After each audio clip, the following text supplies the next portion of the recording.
morning. The red cells and brain require a continuous supply of glucose for energy purpose. All of blood glucose below 45 milligram percent will result in compromise of brain function. And you know that fasting blood sugar is 60 to 100 milligram percent. It should not fall below 60. It becomes hypoglycemia. So fall of blood glucose below 45 milligram percent will result in compromise of brain function, leading to confusion, disorientation, and life-threatening coma. Glucose is absorbed for only about 2 to 3 hours following a meal containing carbohydrate.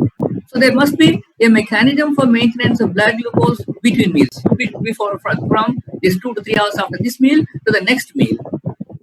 Glycogen is the first line of defense against fall of blood glucose concentration. During and immediately following a meal, glucose is converted to glycogen by both liver and muscle and stored in them by a process called glycogenesis. So storage of glucose as glycogen is called glycogenesis. Our synthesis of glycogen from glucose is called glycogenesis. And this takes place in liver and muscle. The concentration of glucose in liver is 5 gram per 100 gram by tissue weight, while that in muscle is about only 0.7 gram. But because of the relatively greater mass of muscle, majority of body glycogen is stored in muscle. Liver glycogen is gradually degraded between meals by the pathway of glycogenolysis, releasing glucose to maintain blood glucose concentration. However, hepatic stores of glycogen are sufficient to maintain blood glucose concentration for about only 12 hours. During fasting, there is a gradual shift from glycogenolysis to hepatic de novo synthesis of glucose called as gluconeogenesis. So, fall immediately for a few hours, 2 to 3 hours, and then subsequently for a few more hours, the glucose is stored as glycogen. As the blood glucose concentration starts falling, that is during the fasting state, the post-absorptive state, there is a gradual shift from glycogenolysis. So from glycogenesis to glycogenesis. And during the fasting, say after 8 to 10 hours later, there is a gradual shift from glycogenolysis to gluconeogenesis for supply of blood glucose. The liver utilizes amino acids formed from muscle protein degradation as the primary precursor of glucose for gluconeogenesis, but also utilizes lactate formed from glycolysis in muscle and glycerol formed from lipolysis in adipose tissue, while the free fatty acids that are formed by the lipolysis of adipose tissue. So glycerol and fatty acids are formed. These fatty acids are utilized. They provide the energy for gluconeogenesis. So you've seen, after glycogenolysis, gluconeogenesis starts taking place, and that replenishes blood glucose. And for that, you've seen that protein breakdown results in amino acids, which are mainly utilized for gluconeogenesis, and also lactate formed from glycolysis in muscle, and glycerol formed from lipolysis in adipose tissue, while the free fatty acids provide the energy for gluconeogenesis. Muscle glycogen. So you have seen about liver glycogen. Now muscle glycogen provides a readily available source of glucose 6-phosphate within the muscle.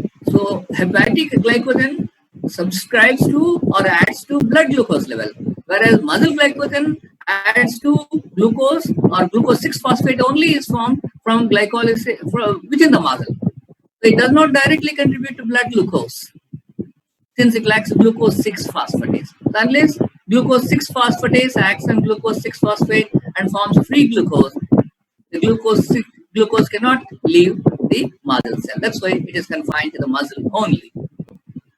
Glucose obtained from blood and from muscle glycogenolysis is used in muscle itself, especially during physical activity.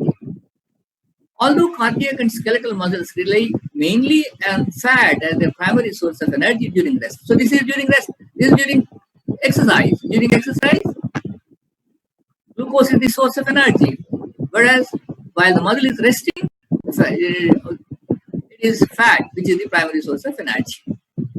But in spite of that, though cardiac and skeletal muscles rely mainly on fat as the primary source of energy during rest, some glucose is required for efficient fat metabolism in these tissues. Glycogenesis. So you see that synthesis of glycogen from glucose is called glycogenesis.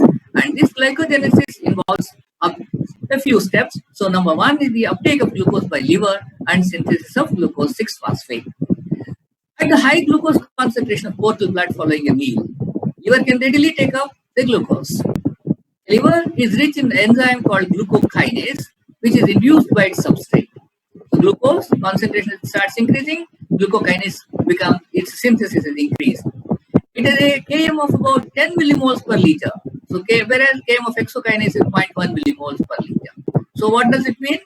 The affinity of glucokinase is much less. Only at a concentration of 180 milligram percent of the substrate concentration, the enzyme is active. Whereas hexokinase at a very low blood concentration, even at 18 milligram, 20 milligram percent, it is active. 1.2 milligram percent itself, it is active. So hexokinase is always active, whereas glucokinase is active following a meal when there is high blood glucose concentration. Unlike hexokinase, it is not subject to inhibition by its product, that is glucose 6-phosphate. So as soon as glucose 6-phosphate accumulates, hexokinase is inhibited, but not glucokinase. So the concentration of glucose 6-phosphate rapidly increases in liver following a carbohydrate-rich meal, forcing glucose into all its major pathways, including glycolysis, glycogenesis, HMP shunt, etc. So following meal, there is induction of glucokinase, which synthesizes glucose 6-phosphate from glucose, utilizing ATP. And then as the blood glucose, the concentration of glucose 6-phosphate increases in the blood, all the major, in the liver particularly, all the major pathways of utilization of glucose, that is glycolysis, glycogenesis, HMP shunt, etc., they are activated. So glycogen provides a carbohydrate reserve for maintenance of blood glucose during the post-absorptive state. So here it is formed, glycogenesis, following the meal when glucose concentration is high, blood glucose concentration is high. And then this glycogen is utilized when the blood glucose level starts falling during the post-absorptive state. The excess of hepatic glucose, now that is utilized for glycogenesis. After that, whatever is excess, still the excess of hepatic glucose is then funneled to produce fatty acids and triglycerides, that is lipogenesis, which are stored in adipose tissue. The fats are stored in adipose tissue. Further excess, so beyond this synthesis of fatty acids and fat, whatever is still excess, that further excess of glucose then passes into the peripheral blood and is used in the muscle for synthesis and storage of glycogen. So muscle glycogenesis takes place only after it is utilized for glycogenesis and for then lipogenesis, and only then the surplus glucose is utilized for muscle glycogenesis. The pathway of glycogenesis from glucose 6-phosphate now involves the following 4 steps. So first step, the activation of glucokinase and formation of glucose 6-phosphate. The next 4 steps include: first, the conversion of glucose 6-phosphate to glucose 1-phosphate by phosphoglucomutase.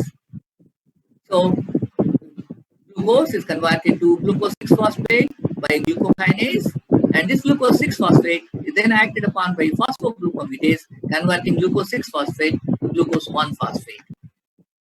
So once phosphoglucomutase forms glucose 1-phosphate from glucose 6-phosphate, then uridine diphosphate glucose is activated by UDP glucose pyrophosphorylase, utilizing UTP. See this? Now, glucose 1-phosphate in the presence of UDP glucose pyrophosphorylase reacts with UTP to form UDP glucose. And inorganic pyrophosphate is released from this UDP. 1-phosphate is utilized from here to form uridine diphosphate glucose. So, and then UDP from that, from pyrophosphate is released. And hydrolysis of pyrophosphate by pyrophosphatase into 2 molecules of inorganic phosphate pulls this reaction forward.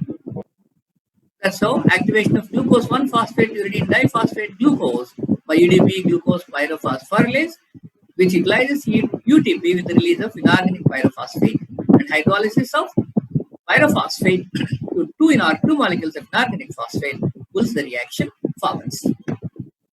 The third step involves addition of a glucose molecule sequentially to a glycogen primer. Glycogen synthase, the rate-limiting enzyme of glycogen synthesis, catalyzes the formation of a glycoside bond between C1 of UDP glucose and C4 of a terminal glucose residue of glycogen, liberating UDP. See this? So now if this is the glycogen primer, so now this is the UDP glucose molecule that is to be added.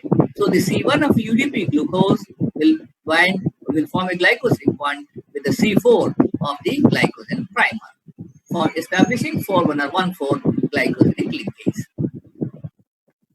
In C1 of, so glycosidic bond is formed between C1 of UDP glucose and C4 of the a terminal glucose residue of glycogen. So there are several terminal glucose molecules in the glycogen molecule, and if it is glycogen primer, of course only one, liberating UDP. The addition of glucose residue to a pre-existing glycogen chain or glycogen primer occurs at the non-reducing outer end of the molecule. See, they are reducing end. So C1, you know that is the aldo group, isn't it? Potential aldo group. So that is the reducing end. Whereas the 4, this side is the non-reducing end. So glucose residues are added towards the non-reducing end. So a pre-existing glycogen molecule or glycogen primer must be present to initiate the reaction of UDP when the glycogen synthase, the rate limiting enzyme. So what is this glycogen primer? Glycogenin is a protein. So when first glycogen molecule is formed, it is not yet formed. So glycogenin is a protein that is glycosylated on a specific tyrosine residue by UDP glucose. So it has a tyrosine residue. This glycogenin, it's a protein, so it will have amino acids. So one of them is a tyrosine, and a specific, some of them will be tyrosine molecules. A specific tyrosine residue is glycosylated by UDP glucose. And glycogenin incorporates further 7 glucose residues from UDP glucose molecule in alpha 1,4 linkage to form a glycogen primer. So now glycogen primer is formed. So the glycogenin primer is formed from UDP glucose. So glycogenin, this contains tyrosine residues, where a specific tyrosine residue is glycosylated by UDP glucose, and some 7 more glucose residues are added. Now glycogen primer is formed. So either the glycogen primer or the pre-existing glycogen molecule. Now subsequently, UDP glucose adds glucose molecules elongating the chain, establishing 1,4 linkages. Now, you know that glycogen is a branched molecule. So now branching has to take place for the glycogen molecule formation completely. So when the chain has been lengthened to at least 11 glucose residues, so when there are at least in a chain, there are 11 glucose residues. Branching enzyme detaches a part of the 1,4 chain with at least 6 glucose residues. So at least a 6 glucose residues containing branch is now hydrolyzed from it and is added to an existing branch. So from here it is detached and is added to an existing branch, establishing a 1,6 linkage. Earlier it was all 1,4 linkages. So here these are all 1,4 linkages, whereas now at the branch point it is established it is alpha 1,6 bond, that is glycosidic linkage which is formed. That's the branch point is established. The branches grow further. So now each of them now grows further by additions of 1,4 glucosal units and further branching. There must be a gap of 4 glucose residues between 2 branches. See? So there must be, so from here the branch has occurred. So the next branch, there must be at least 4 glucose residues, only then next branch can occur. So that is called glycogen synthesis or glycogenesis. The process is same in muscle and liver, but glycogenolysis, there is a difference between muscle and liver. So during the post-absorptive state, when the blood glucose level starts falling, glycogen is broken down in the liver. So here it is liver by the process of glycogenolysis for maintenance of blood glucose. Glycogen phosphorylase is the rate-limiting enzyme of glycogenolysis. It causes phosphorylated cleavage of terminal glucose residues from the outermost chains of glycogen molecules as glucose 1-phosphate molecules, utilizing cytosolic phosphate until approximately 4 glucose residues remain from a branch point. What does it mean? See this? So glycogenolysis, no, they are removed from this here, they are removed until 4 glucose residues remain. So phosphorylase acts until 4 glucose residues are there from a branch point. So glycogen phosphorylase, the rate limiting enzyme of glycogenolysis, causes phosphorylated cleavage of terminal glucose residues. What is meant by phosphorylated cleavage? So cytosolic phosphate is utilized. Cytosolic phosphate is utilized, and glucose is released as glucose 1-phosphate molecule. So glycogen causes phosphorylated cleavage. Glycogen phosphorylase causes phosphorylated cleavage of terminal glucose residues from the outermost chains of glycogen molecule as glucose 1-phosphate molecules until approximately 4 glucose residues remain from a branch point. There are 4 glucose residues from the branch point. Till that time, the phosphorylase has acted. Now, a debranching enzyme. So leaving them, so these branches are now left for the action of debranching enzyme. Debranching enzyme has 2 catalytic activities, alpha 1,4 to 1,4 glucan transferase and alpha 1,6 glucosidase. In transferase activity, so this glucan transferase activity catalyzes the transfer of a trisaccharide unit from one branch point to another, exposing the 1,6 branch point. So this trisaccharide unit is transferred to this branch. From here, it is added to this branch, elongating it. Now, until there is only one glucose residue at the branch point, exposing. Now, the branch point is exposed. Glucose phosphate, glucose 1-phosphate that is formed is isomerized by phosphoglucomutase to glucose 6-phosphate utilized in glycolysis. Phosphorylase has brought about phosphorylated cleavage of glucose 1-phosphate molecule, which is acted upon by phosphoglucomutase to form glucose 6-phosphate, which is the substrate for glycolysis. From glucose 6-phosphate, glucose is released by glucose 6-phosphatase in the liver, and glucose is released into the blood from the liver. Phosphorylase cannot cleave alpha 1,6 linkages. It only cleaves alpha 1,4 linkages. It acts only on alpha 1,4 linkages. It cleaves the external glucose residues until the branches are 4 residues long, leaving them for the action of debranching enzyme.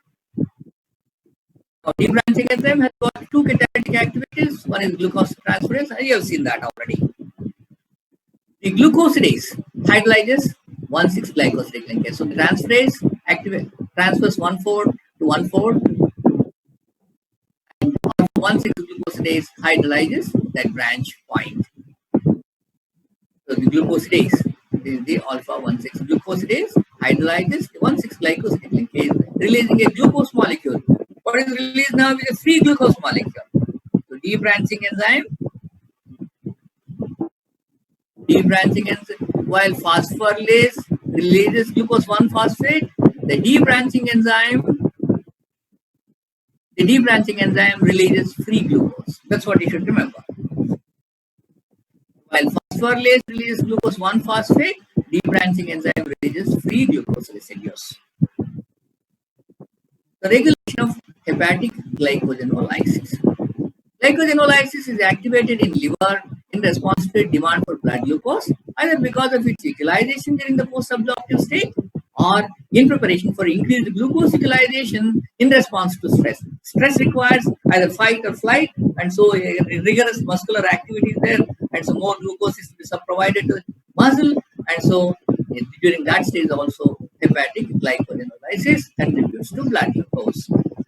And 3 major hormones activate hepatic glycogenolysis, namely glucagon, epinephrine, and cortisol. Glucagon, epinephrine, and cortisol are the 3 major hormones that activate hepatic glycogenolysis. Now, the glucagon, the glucagon is produced by the alpha cells of pancreas, while beta cells produce insulin, you know that. So glucagon is produced by the alpha cells of pancreas. Its function is to activate hepatic glycogenolysis for maintenance of normal blood glucose concentration. Its half-life is only 5 minutes.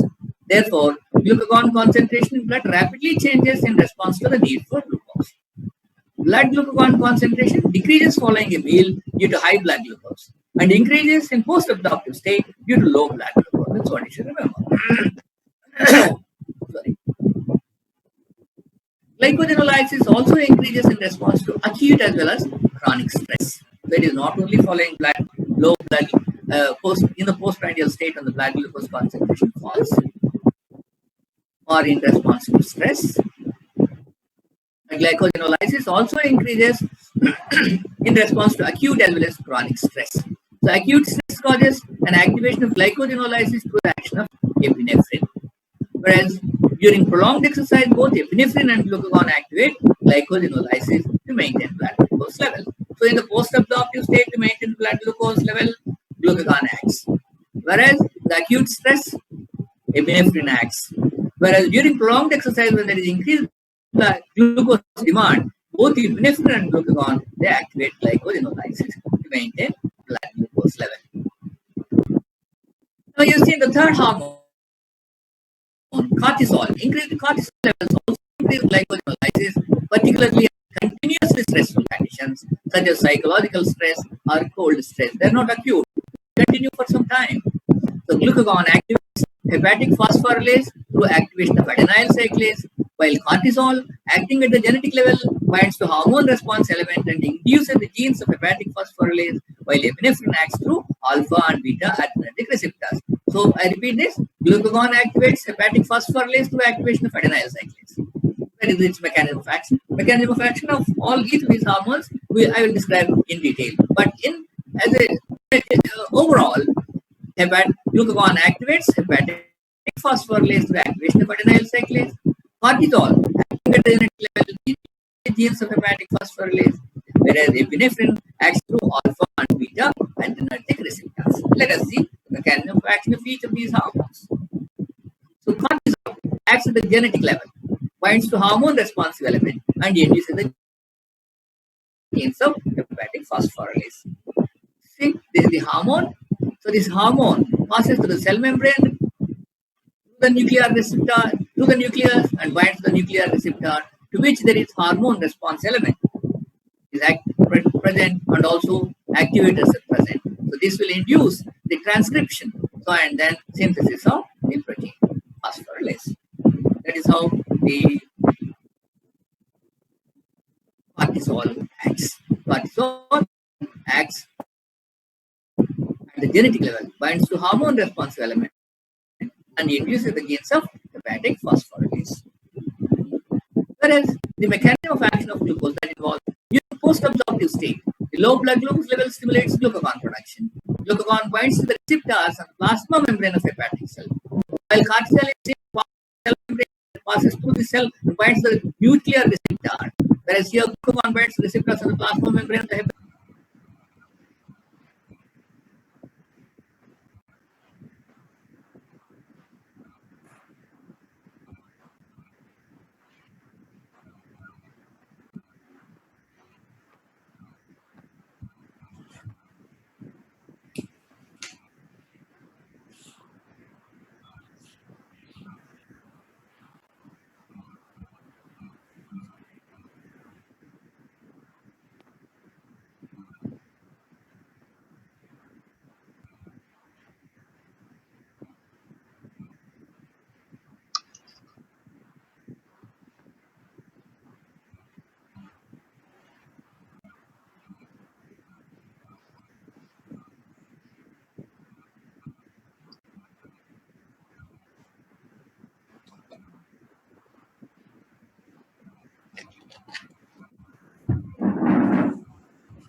Kita lagi bahasa masih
What happened to the others? Please join quickly. I am starting now. Shall I? Otherwise, our time will be wasted. Right? Are you attentive? Yes, sir. So we'll start. So mechanism, we were discussing mechanism of action of glucagon. So during the post-absorptive state, low blood glucose level stimulates glucagon production. Glucagon binds receptors on the plasma membrane of the hepatic cell, causing activation of G proteins that initiate a cascade of reactions mobilizing hepatic glycogenolysis. This is the cascade. So now G proteins are activated by the binding of adenyl cyclase to the hormone receptor. So hormone receptor, this is the hormone receptor. So hormone binds to it. So causing activation of G proteins that initiate a cascade of reactions mobilizing hepatic glycogenolysis. The G protein is a trimer containing alpha, beta, and gamma subunits. The alpha binding to GDP in the resting state. See this? So this is a trimer G protein containing alpha, beta, gamma, and in the resting state, alpha is bound to GDP. Binding of glucagon to the receptor stimulates exchange of GDP for GTP and alpha and dissociation of alpha GTP complex from beta gamma dimer activating adenyl cyclase. See this? So as the hormone binds to the receptor, GDP is replaced by GTP and alpha GTP complex dissociates from beta gamma subdimer and activates the enzyme. So binds to the enzyme and activates the enzyme. G protein is the trimer containing alpha, beta, gamma subunits. The alpha binding to GDP in the resting state. Binding of glucagon to the receptor stimulates exchange of GDP for GTP and alpha and dissociation of alpha GTP complex from beta gamma dimer activating adenyl cyclase. The adenyl cyclase converts ATP to cyclic AMP, which acts as the second messenger for the action of glucagon in liver as well as epinephrine in muscle. So adenyl cyclase is activated, it acts on ATP and converts it to cyclic AMP. So ATP to cyclic AMP.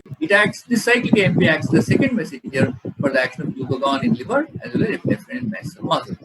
So the adenyl cyclase, what is the 4 molecules of cyclic AMP bind to the 2 catalytic subunits of protein kinase A and split off the 2 catalytic subunits which now become active and phosphorylate the target protein.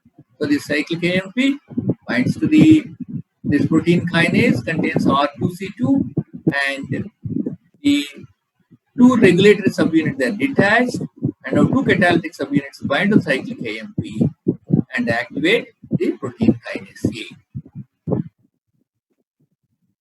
A. Cyclic AMP now activates protein kinase A. Active adenyl cyclase acts on ATP and cyclic AMP is released and the cyclic AMP binds to the catalytic subunits of active protein kinase, releasing the regulatory subunits. So the inhibition is taken away, the regulatory inhibition is taken away, and now protein kinase A is active. And protein kinase, as you understand, kinase is utilizing ATP phosphorylates the next enzyme. That is 4 molecules of cyclic AMP bind to the 2 catalytic subunits of protein kinase A and split off the 2 catalytic subunits which now become active and phosphorylate the target protein. Each hormone molecule activates several molecules of G protein. See this?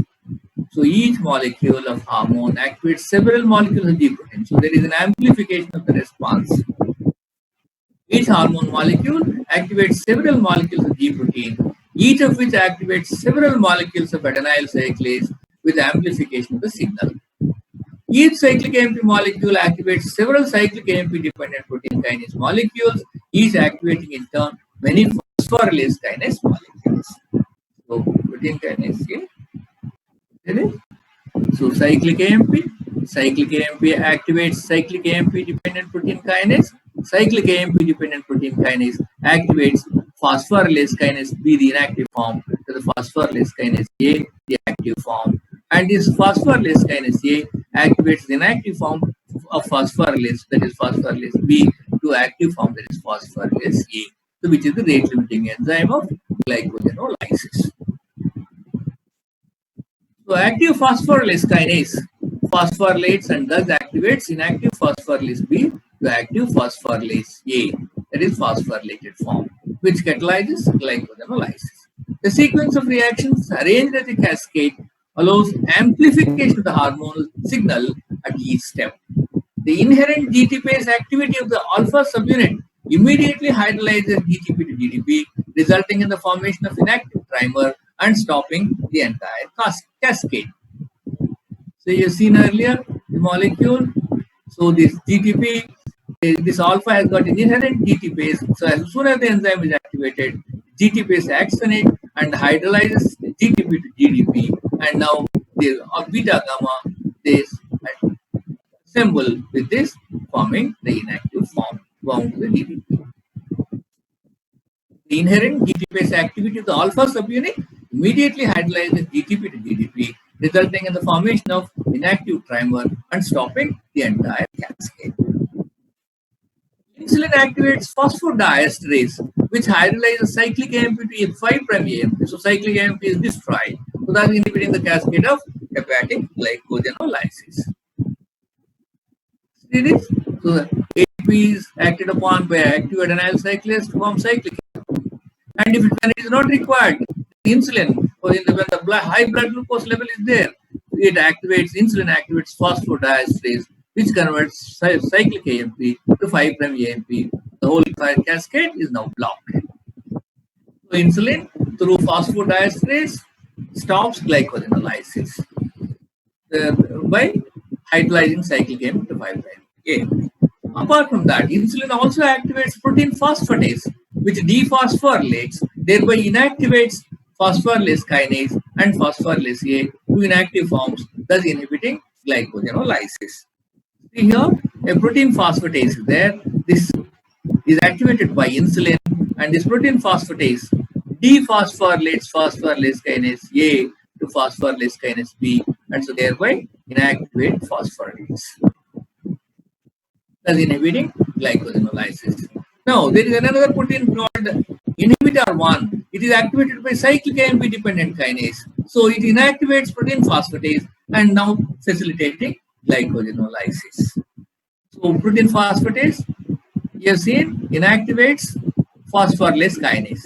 Whereas this protein phosphatase is inactivated by inhibitor 1, which is activated by cyclic AMP. So this inhibitor 1 inhibits protein phosphatase, and so now once again glycogenolysis is facilitated. Caffeine in coffee and theophylline in tea are also inhibitors of phosphodiesterase and thus enhance hepatic cyclic AMP and blood glucose level. A few cups of coffee, that's why you can make a person alert and responsive. So while glucagon brings about hepatic glycogenolysis, insulin inhibits glycogenolysis. Active phosphorylase A in both the tissues is inhibited by ATP and glucose 6-phosphate. So that is the hormonal you have seen. Now this is the metabolic regulation. Active phosphorylase A in both the tissues is inhibited by ATP. So that when this ATP is produced by fatty acid oxidation. So then glucose is already low. That's why glycogenesis is stopped. The glycogenolysis is stopped when there is already excessive ATP and excessive glucose 6-phosphate. When it accumulates, when no more glycogen can be formed, so there is no meaning of forming glycogen, so it is inhibited. So active phosphorylase A in both the tissues is inhibited by ATP and glucose 6-phosphate. In liver, free glucose also inhibits glycogen phosphorylase. So when the liver accumulates glucose, that means it is not able to act further, so it is so high, then there is no point of synthesizing glycogen. That's why in liver, free glucose also inhibits glycogen phosphorylase. So hormonal regulation is there. Apart from that, active phosphorylase in both the tissues is inhibited by ATP and glucose 6-phosphate. In liver, free glucose also inhibits glycogen phosphorylase and glycogenolysis. Mechanism of action of epinephrine. So you've seen cortisol, you've seen glucagon, the mechanism of action of epinephrine. Epinephrine works through alpha and beta adrenergic receptors. During severe hypoglycemia, glucagon and epinephrine they work together to increase hepatic glycogenolysis. You have seen that. In response to real or perceived threats, even when blood glucose is normal, epinephrine is released, enhancing glycogenolysis and thus raising blood glucose level to support a fight or flight response. That is the action of epinephrine. So epinephrine action on hepatic glycogenolysis proceeds by two pathways. One, the action of epinephrine through beta adrenergic receptor is similar to that of glucagon, involving specific cell membrane receptor, G proteins, and cyclic AMP. So that is the action of beta adrenergic receptors. The epinephrine response augments the effects of glucagon during severe hypoglycemia. Whereas binding to alpha receptor, so these are beta adrenergic receptors. Alpha adrenergic receptor, when epinephrine binds to them, epinephrine activates G protein that activates phospholipase C. Now, these are different G protein that activate. You've seen the G protein that activated adenyl cyclase. Now, this G protein activates phospholipase C that hydrolyzes phosphatidyl inositol biphosphate to diacylglycerol and inositol triphosphate. Serious? So here, when the receptor binds to the hormone, G protein is activated. This will activate phospholipase A, which acts on phosphatidyl inositol biphosphate, really hydrolyzing into diacylglycerol. So phosphatidyl inositol biphosphate is acted upon by phospholipase C, hydrolyzing into diacylglycerol and inositol triphosphate. Diacylglycerol activates protein kinase C, which, like protein kinase A, activates phosphorylase B. Okay? So diacylglycerol activates protein kinase C, and which activates the enzyme, which, like protein kinase A, activates the enzyme phosphorylase B. Inositol triphosphate. Now that is about diacylglycerol component. Now inositol triphosphate promotes mobilization of calcium into the cytosol from mitochondria and endoplasmic reticulum. Okay? So, inositol triphosphate can act either on endoplasmic reticulum or on mitochondria and release the calcium, intracellular calcium, into the cytosol. And these calcium ions bind to the protein calmodulin, which binds to and activates phosphorylase kinase, leading to cyclic AMP independent phosphorylation and activation of phosphorylase and other enzymes which are activated in response to stress. You see in this, and here you see now calcium calmodulin dependent phosphorylase kinase is activated here. You see this adenyl cyclase cascade, but now here it also activates calcium ions will activate calmodulin dependent phosphorylase kinase, which activates phosphorylase kinase beta phosphorylase A, which in turn activates phosphorylase beta phosphorylase A. So this is cyclic AMP independent activation of protein kinase, phosphorylase kinase. So calcium ions bind to the protein calmodulin, which binds to and activates phosphorylase kinase, leading to cyclic AMP independent phosphorylation and activation of phosphorylase. So that is about hepatic glycogenolysis. Now coming to glycogenolysis in muscle. In muscle, 5' AMP, which is an indicator of low energy signal in the muscle cell, acts as an allosteric activator of dephosphorylated B form to active form of phosphorylase A. So 5' AMP there, if you remember the cascade, so cyclic AMP, when it is hydrolyzed 5' AMP, this glucagon and that epinephrine, they have become inactivated because cyclic AMP cascade stops. Whereas in muscle, 5' AMP also activates phosphorylase. So low, 5' AMP concentration, when it is increased, it means the energy level is low, ATP level is low. So that acts as an allosteric activator of glycogenolysis to provide the blood glucose to the muscle. So muscle contraction also increases intracellular calcium ion concentration, which increases glycogenolysis several fold. fold. So 5' AMP, when the energy level is low, activates glycogenolysis. Whereas muscle contraction increases intracellular calcium ion concentration, which increases glycogenolysis several fold because these calcium ions bind to calmodulin dependent subunit of phosphorylase kinase B. This muscle phosphorylase kinase is a tetramer made of alpha, beta, gamma, and delta subunits. Alpha and beta subunits are phosphorylated by cyclic AMP dependent protein kinase, which you have seen already. Now, the delta subunit binds to calcium ions, which activates gamma subunit, while the enzyme is in dephosphorylated form itself. So, here in the dephosphorylated form itself, the calcium ions bind and activate. And also, when there is fright or flight, epinephrine secretion causes cyclic AMP formation and glycogenolysis. Thus, epinephrine is called muscle glycogenolysis. Regulation of glycogenesis in both liver and muscle is almost the same. Glycogen synthase also exists in both phosphorylated and dephosphorylated forms, but here, in contrast to phosphorylase, phosphorylated form of glycogen synthase B is inactive. Phosphorylated form of glycogen synthase is inactive, whereas phosphorylated form is active. So that's what you should remember. So, in contrast to phosphorylase, phosphorylated glycogen synthase B is inactive, while dephosphorylated glycogen synthase A is active. Both calcium calmodulin dependent protein kinase and cyclic AMP dependent protein kinase phosphorylate and inhibit glycogen synthase via glycogen synthase kinase. So, when glycogen synthase kinase is activated, glycogen synthase is phosphorylated and thereby it is inactivated. It is activated. It is inactivated. So, phosphorylation will inactivate.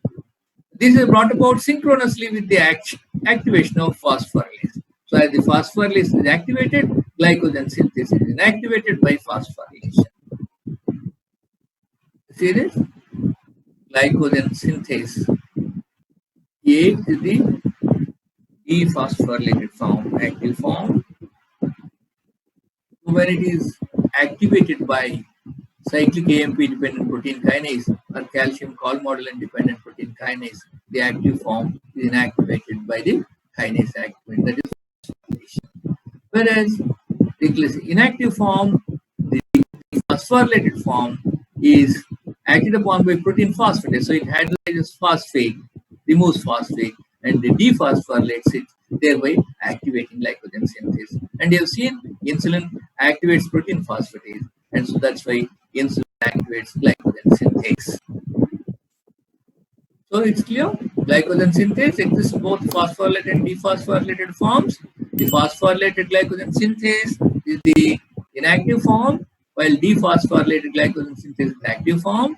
So both calcium calmodulin dependent protein kinase and cyclic AMP dependent protein kinases, they phosphorylate and inhibit or inactivate glycogen synthase via glycogen synthase kinase. This is brought about synchronously with the activation of phosphorylase and so glycogenolysis. So glycogen synthesis is inhibited while glycogenolysis is promoted and vice versa.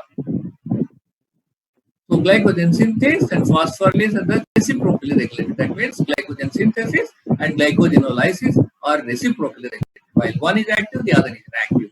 The insulin secreted in response to a high blood glucose concentration activates glycogen synthase. At the same time, it inhibits phosphorylase by raising the concentration of glucose 6-phosphate, which stimulates dephosphorylation and activation of glycogen synthase. Insulin also activates phosphodiesterase, which hydrolyzes cyclic AMP to inactivates phosphorylase. Activates glycogen synthase. Dephosphorylation is carried out by protein phosphatase, which is activated by insulin and inactivated by epinephrine or glucagon. When phosphorylase is activated by a rise in cyclic AMP concentration via phosphorylase kinase, by glucagon, or by epinephrine, glycogen synthase is inactivated. So glycogen metabolism is thus regulated reciprocally by glycogen synthase and phosphorylase. Inhibition of glycogenolysis enhances glycogenesis, and inhibition of glycogenesis enhances glycogenolysis. And the increase of glycogenolysis will decrease or will reduce the glycogenesis.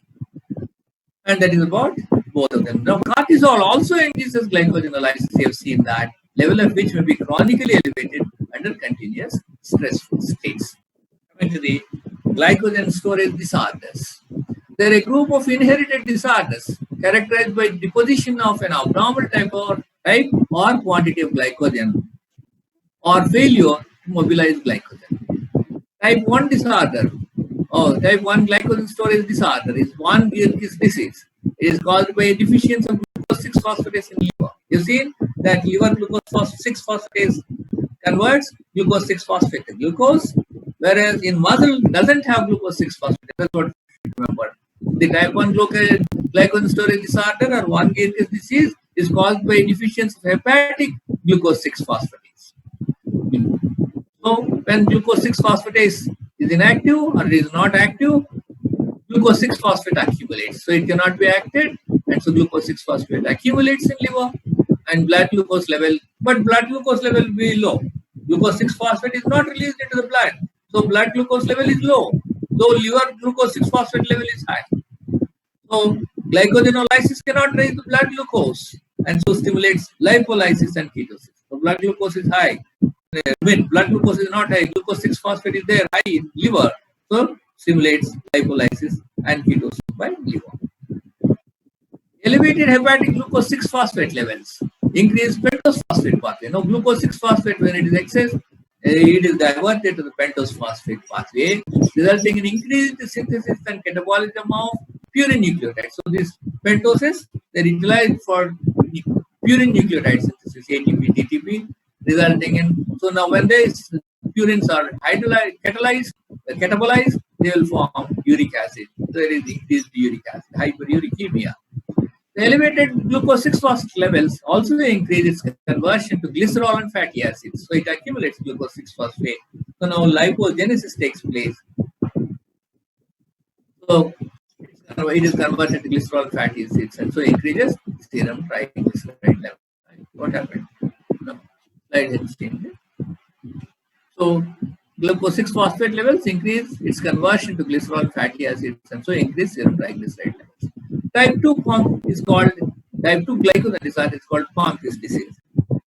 See this? Von Gierke's disease, deficiency of glucose 6 phosphatase in the liver. Liver cells and renal tubule cells are loaded with glycogen, hypoglycemia, lactic acidemia, ketosis, hyperlipidemia. Type 2 or POMC disease is due to deficiency of. Okay, I think it has stopped now. We'll continue in the next class.